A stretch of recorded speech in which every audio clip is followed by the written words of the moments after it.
and welcome to the Late Latif Review.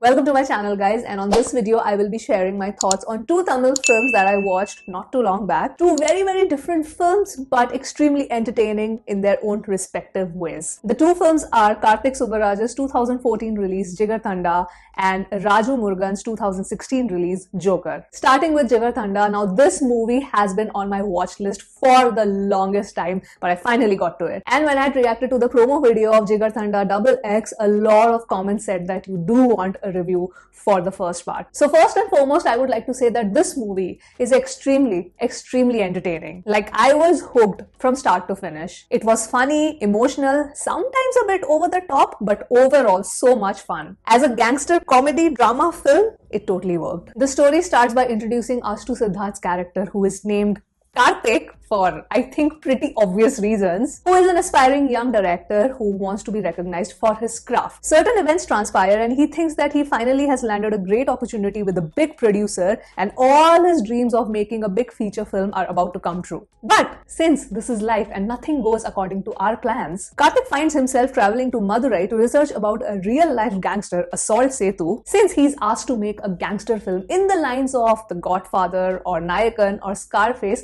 by this very producer. I don't think he picked up on the hint that the producer was trying to get rid of him.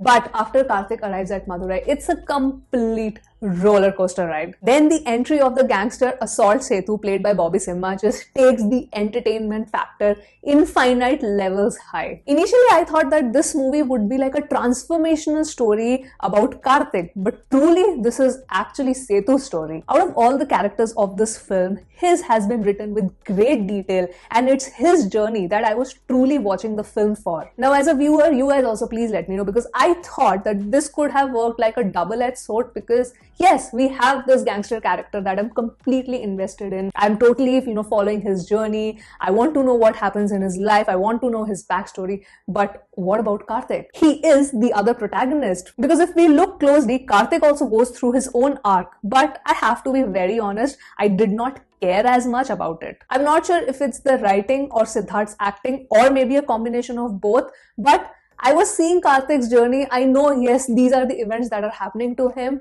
but I did not care as much. For me, the emotional investment was towards Setu. And Setu, by no means, is a nice person. Like, the dude has done ruthless stuff, but I was still emotionally invested. The female character played by Lakshmi was quite interesting. And I also liked how feisty she was, because her involvement only changes the track of the entire movie. But the love story angle did not really work for me. Her falling in love with Karthik and then kind of taking revenge on him, I completely believed in that, because generally, yes, human mind tends to work in that direction, but him out of the blue just reciprocating back these feelings while he has been resisting it all this time just did not make sense to me that much. At least it was not believable for me. I'm sure it can happen, but it was not believable for me. The comedic relief given by actors like Guru Somasundaram and Karuna Karam were just fabulous. But every character just fails and pales in comparison to what Bobby Simha has done with Setu. He is ruthless, and we are given a glimpse into why he became like this. Why he thinks that only by instilling fear in the hearts of the people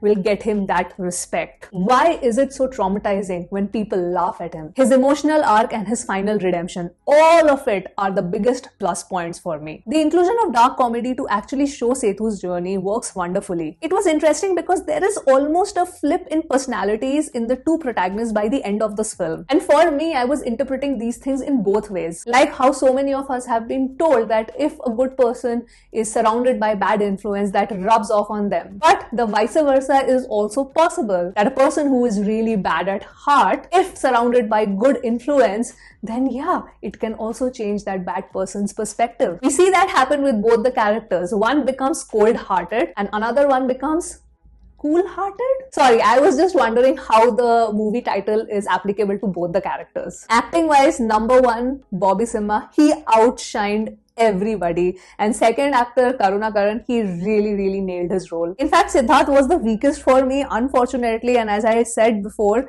I did not feel any emotional connect with Karthik. Oh, and of course, Vijay Sethupathe's cameo. That was brilliant. In technical department, the movie fares really well, especially the cinematography. Though, honestly, I could not, appreciate the cinematography as much because of the horrible print that is actually uploaded in Disney Plus Hotstar. You know how Karthik Subbaraj probably visualized the frames in his head and the way he has depicted and executed it? It all looked great, but I really couldn't appreciate like the color grading or the finesse of the shot because of that bad print. And for a 2014 release, I actually did not expect a copy to be that bad, but yeah, it is what it is. I mean, I'm sure it looked incredible in the theater. The BGM and the music of this film, loved it. Lastly, coming to Karthik Subbaraj's direction, I really liked his vision of the film. Even though from a narrative standpoint, I don't agree with probably few of the things, but overall in its entirety, his direction was amazing. The overall presentation and execution of the story was very quirky, which I liked, and how he very smoothly transitioned from one genre to another. From being like the light-hearted comedy, transitioning it into dark humor, then you have the entire drama and that the emotional redemption arc.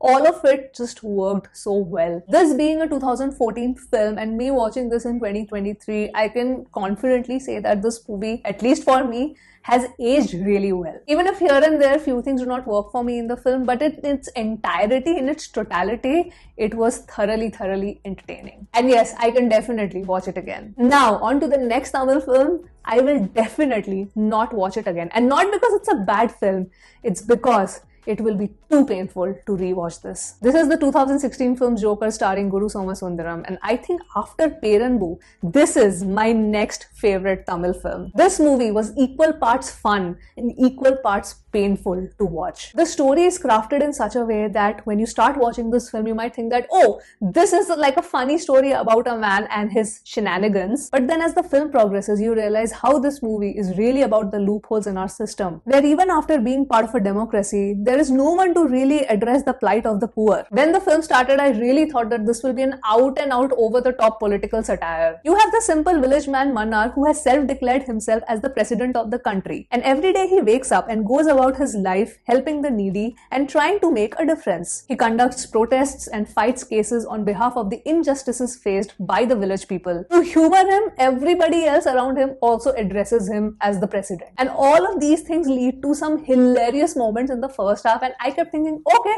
so this is the tonality that we are going for. But I kept wondering, okay, why does he address himself as president? Like, why he thinks with so much conviction that he is the president of the country? And truth be told, nothing could have prepared me for the second half of this film. We are given a glimpse into Mannar's past life and all the chips fall into their places. It is not just his backstory that we witness. We witness the cracks that are present in the governance of our country. We witness the helplessness of the poor. We witness the corruption. We witness the injustice, and we also witnessed revolt. And it all starts with a woman demanding a toilet. The writing just shifts the genre so seamlessly that I went from laughing to adoring Mannar's love story to shock and disgust in the end. I know this is a 2016 film and I can deep dive into spoilers, but I don't want to, in case even if there is that one person who comes across this video and who has not watched this film, I would really urge this person to go and watch it. But without giving out too much,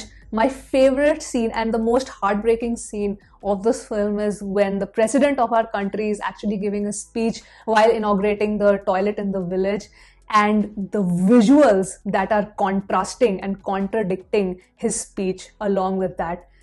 My heart just shattered into like a zillion pieces there. And that scene is just one example of the impeccable writing that this movie has. And not just writing, you take the direction, you take the color grading, you take the BGM, costume design, the production design, everything is just superb. The visuals are such that the movie feels very dry and very pale and extremely dull, and it kind of puts you in a very uncomfortable position. At least it happened with me. But those visuals are also part of the social commentary, like his outfit, his look, how defeated he feels throughout, and then the fire in his eyes which he gets while being the president or acting as the president. There are just too many emotions that this guy goes through. I mean, Mannar's journey is extremely painful, but deep down you know that this is the reality. I mean, this probably happens to so many people in the rural part of our country. Which brings me to Guru Somasundaram's performance.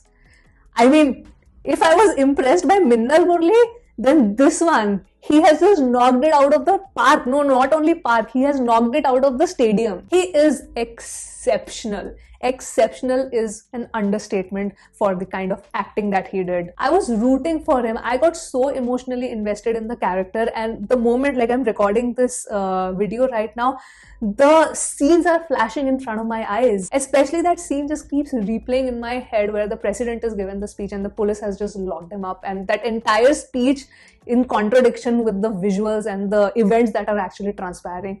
I cannot forget that scene. I cannot get that entire sequence out of my head. The other actors have also done a fabulous job. Really, kudos to them. But I think Guru Somasundaram just is the show stealer here. Many thanks to the makers of this film. What a wonderfully made film. And I also want to thank one of my brothers-in-law because he's a Tamilian. He's from Tamil Nadu. He's the one who actually suggested me this film. So thank you, Jiju, for recommending this movie. And thank you to you guys for, asking me to review Jigarthanda. So yes, those were my thoughts on these two films that I watched recently, and I want to know your thoughts in the comments below. I hope you guys enjoyed watching this review, and I'm gonna sign off from this video now, and I will see you soon on my next video. Bye.